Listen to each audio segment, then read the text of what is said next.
this story starts in 2019. I was just celebrating my first anniversary here at Pfizer.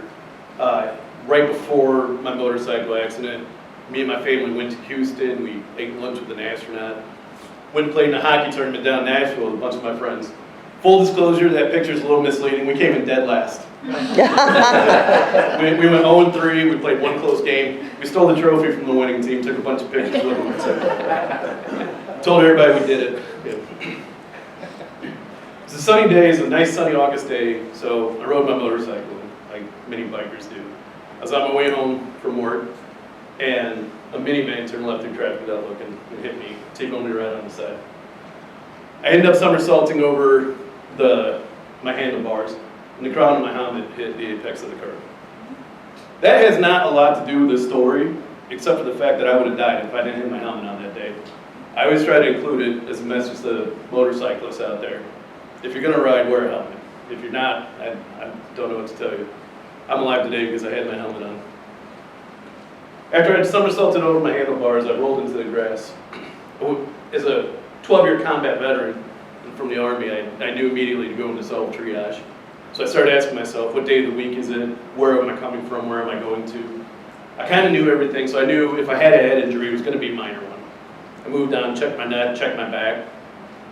Felt all over my torso, no excessive pain, no bleeding. Everything seemed to be where it needed to be. Checked my arms, checked my legs. Everything seemed fine. And for a split second, I thought to myself, man, did I really just make it out of such a severe accident okay? And then I realized I couldn't feel my left foot. And I picked my leg up, and I looked down at it, and it wasn't there. Right then is when I knew that my life was going to change immediately and very impactfully and traumatically. From when the EMTs picked me up on the side of the road to when I woke up in post-op, 7 or 8 hours had passed, but it felt like 3 minutes for me. I have little flashes of memory of it here and there. I remember getting put on the ambulance. I remember calling my wife. I told her, I was in a pretty bad accident, I'm going to live, but they're going to have to amputate my leg. I remember the EMT reaching over, taking the phone and said, I'm going to take care of this now. He picked up the phone, talked to my wife, and finished the conversation.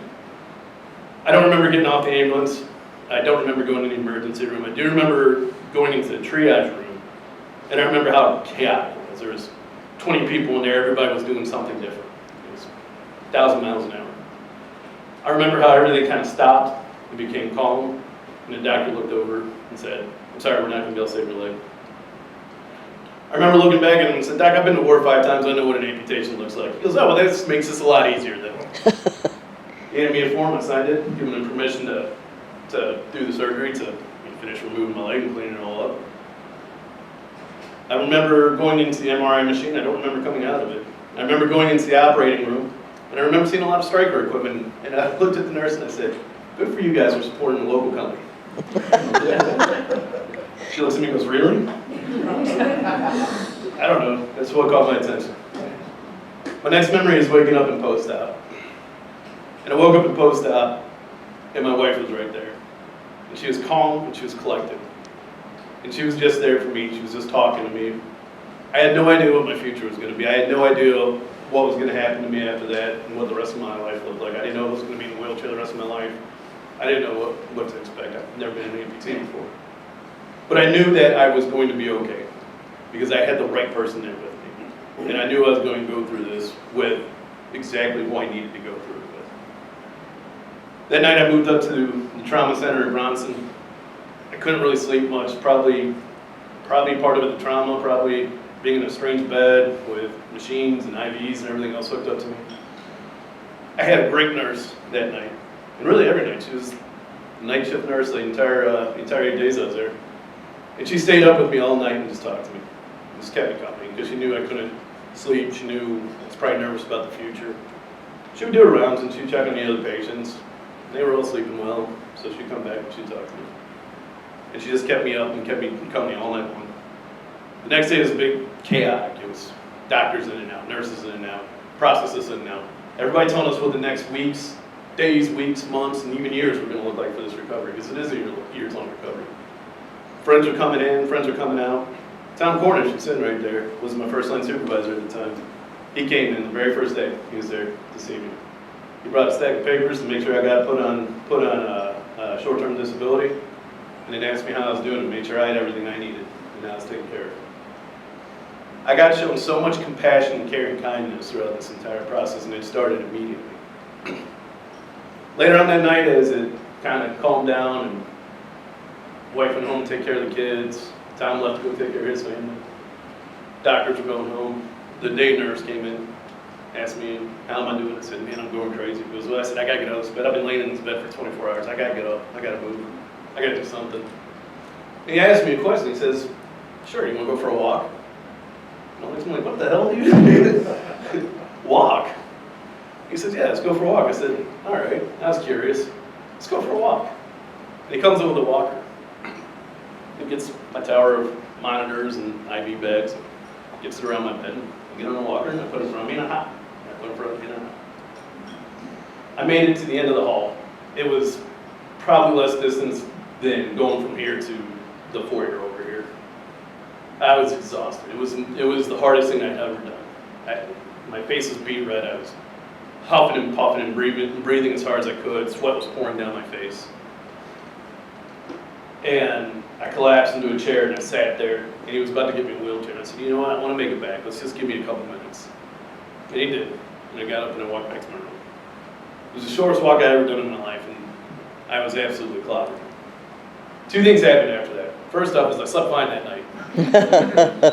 The second one is I decided right then and there, you know, if I can get up less than 24 hours after having my leg amputated and I can walk to the end of the hall and back, I can do anything in the world.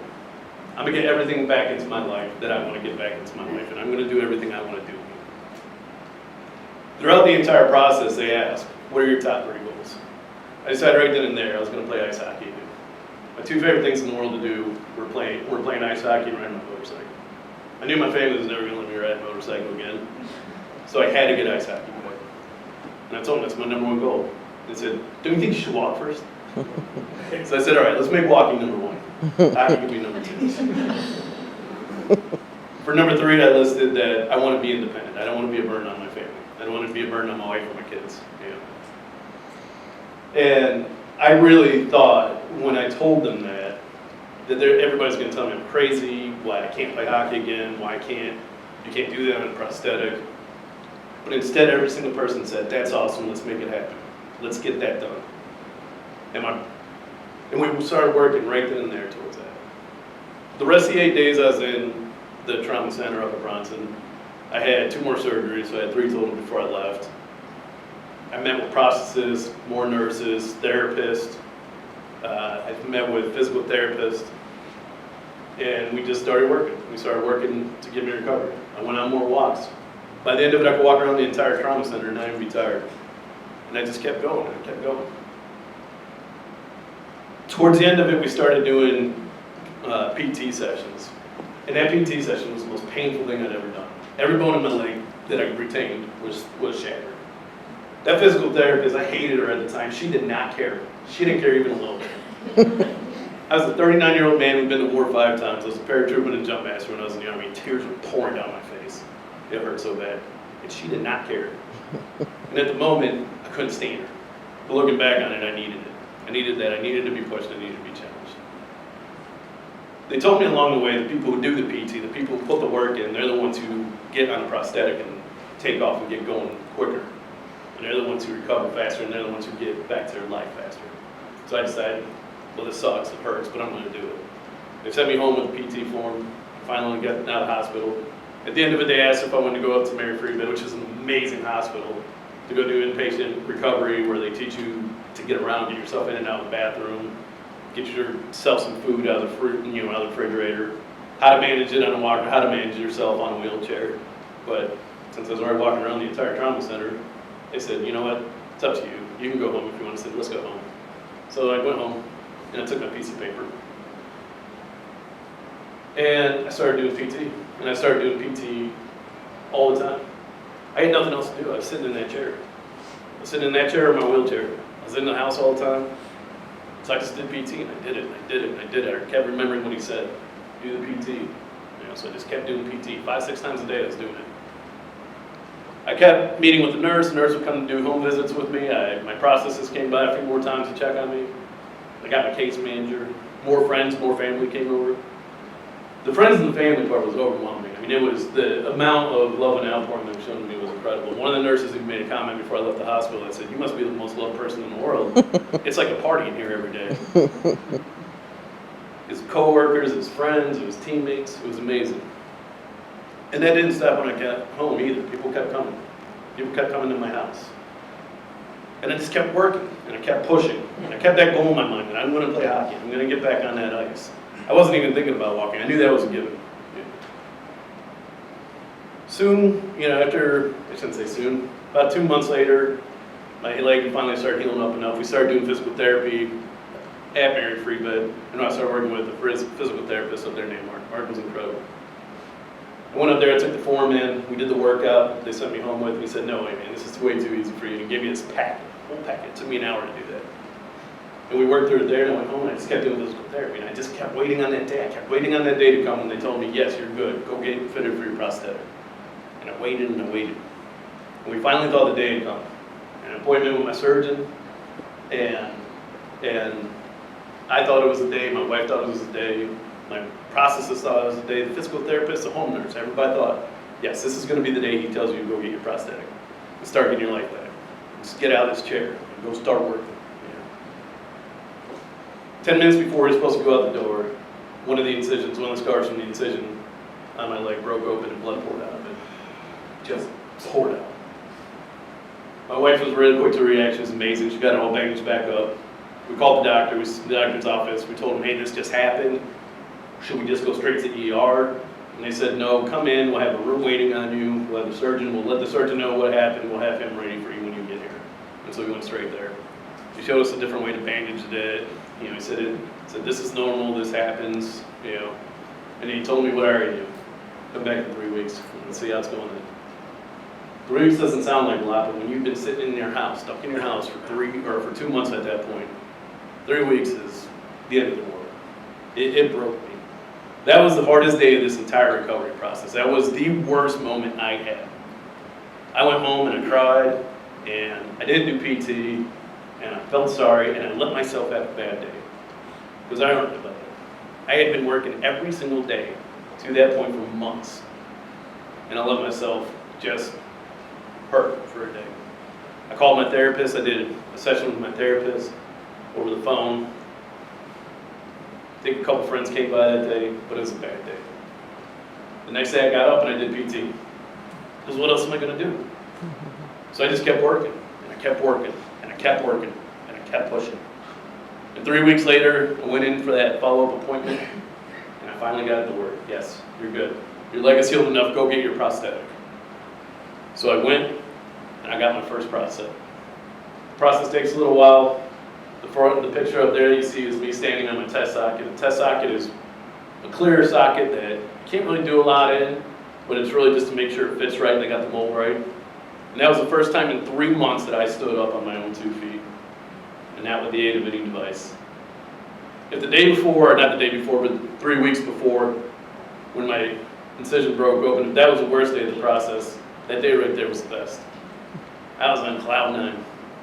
I was finally going to get out of that chair. A few days later, I got my first permanent prosthetic, and I took my wheelchair and I stuck it in the basement.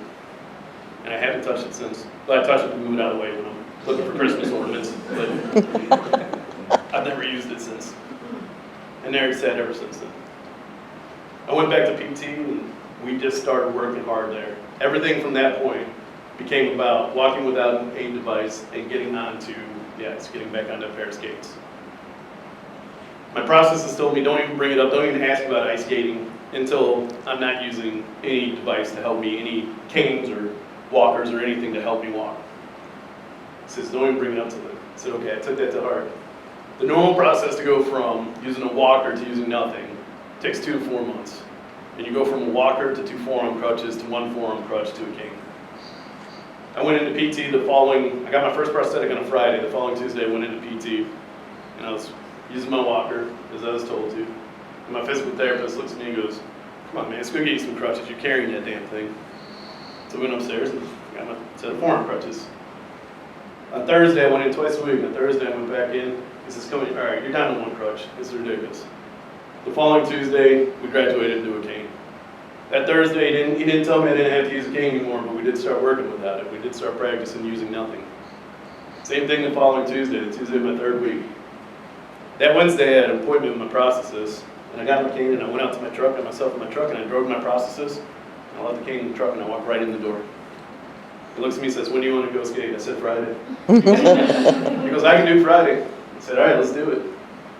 And I went back, got my cane out of the truck, and I used it the rest of the day. The next day, I had my second appointment of the week with my physical therapist, and I said, "You know what, I gotta own this. If I'm gonna try to ice skate tomorrow, if I'm gonna try to deceive my prosthetist, I have to own this." So I went to physical therapy and I carried my cane in my hand. My PT looked at me and goes, "Mark," he looks at me and goes, "So what, you just decided on your own you're done with this?" I said, "Yeah, I am." He goes, "All right, you're done with it then, let's get to work." And we switched from working on everything I need to do to be able to start walking again to playing hockey shortly after that day. I did make the mistake that day of telling my prosthetist I could juggle. And I don't know if you can see what I'm standing on. That's a balance ball that I was standing on juggling on my prosthetic. Jeez. He was great. He was everything I needed.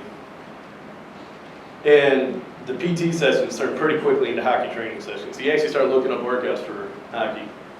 My prosthetist called out to a friend of his who's a fellow prosthetist and an amputee, and he played hockey his whole life on a prosthetic. And we got him to tell us how to build it, what I need to do, how it's going to work, so we kind of knew what was going on. The day after that first PT session that I went in carrying my cane, didn't use my cane anymore. The very next day, 3 weeks to the day after I got my first prosthetic, I went ice skating. And it looks all right. Looks great. Until the very end where right before the camera cuts off, I almost fall. There it is. And everybody tells me how inspirational it is. Everybody tells me how great that story is and everything I've done. And I'm here to tell you there's nothing special about me. I'm an overweight middle-aged guy. There's nothing special about me. There's no reason anybody else in the world couldn't have done what I did. And it looks like it was me out there skating. It looks like that's Pat Miney. But what it was hundreds of people. Hundreds of nurses, hundreds of doctors, hundreds of physical therapists, prosthetists, friends, families, colleagues from here. Tom and Tracy organized a group from the automation team to come over and rake my legs for me because I couldn't do it. The care and kindness I was given and shown from so many hundreds of people who picked me up and they carried me to that. They carried me out onto that ice. And they're the ones who propped me up. They're the story. I was just stubborn enough to believe I could do it. And then I found the right people to surround myself to get me there. And because of that army, because of the people who got me there, now I do anything I want. I climbed a 10,000-foot mountain. I say climb. Really hiked a 10,000-foot mountain in Colorado with my son. I win hockey tournaments. I actually won that one. I didn't steal the trophy. I win hockey tournaments now in just regular hockey leagues. And I also play on the same national standing amputee hockey team that processes who helped us through it. I get to wear a Team USA jersey and represent America in international hockey now. We played Team Canada. They stopped putting their goals up on the board. It's a different sport for them. It's crazy, but I get to do it. Most recently, I decided I want to start snowboarding again. And I had snowboarding 14 years. It wasn't just new for me on a prosthetic. It was new for me from a long time ago. So I called my prosthetist and said, "Hey, what do I have to do?" And she decides to connect me with somebody that Mary Friedman uses for her dad to ski snowboarding. I had the conversation with her, and she asked me how active I am, what do I do? I told her I play hockey, I mountain bike, I hike mountains. She goes, "Dude, just go snowboarding." I said, "What?" Just go, man. I'm like, "Really?" She goes, "No, you're fine. Just go." So I did. I didn't do anything with my prosthetic, I didn't do anything different, I didn't change anything. And I got up and I went snowboarding. And it was hard, but it was hard because I hadn't done it in 14 years. It wasn't hard because of my prosthetic. And that's where I'm at now. And so what do I want to do with this now? Where does this journey take me now? Is I want to be part of other people's art. I want my message to be heard, and I want my message to be known by a lot of people. Because the message isn't, there's something special about Pat Miney. The message is, there was something special about that army of people I surrounded myself with. Everybody is going to face adversity in their life. Every single person. You're going to lose a house. You're going to lose a loved one. You're going to fight cancer. Something's going to happen. You might be in a motorcycle accident on your way home from work. Now, short of finding good processes, the rest of the story applies. It's setting that goal. It's knowing where you're at now and knowing where you want to be and having the resilience and the perseverance to get there. But also, you not have to do it on your own. It's finding an army of people. It's finding those hundreds of people to get you from where you're at now. And I know sometimes it's guarded and sometimes it's hard to do because you don't want to tell people you're hurt. You don't want to tell people this is going on because you like to be personal. And there are crummy people in the world. I'm not going to say there's not. But what I found is the majority of people are kind and empathetic and caring. And they are willing to help you out. They are willing to help pick you up and get you to where you want to be. And if they're not, they're the wrong person. Get them out of that circle. So I'll leave you on this before we move into the Q&A session.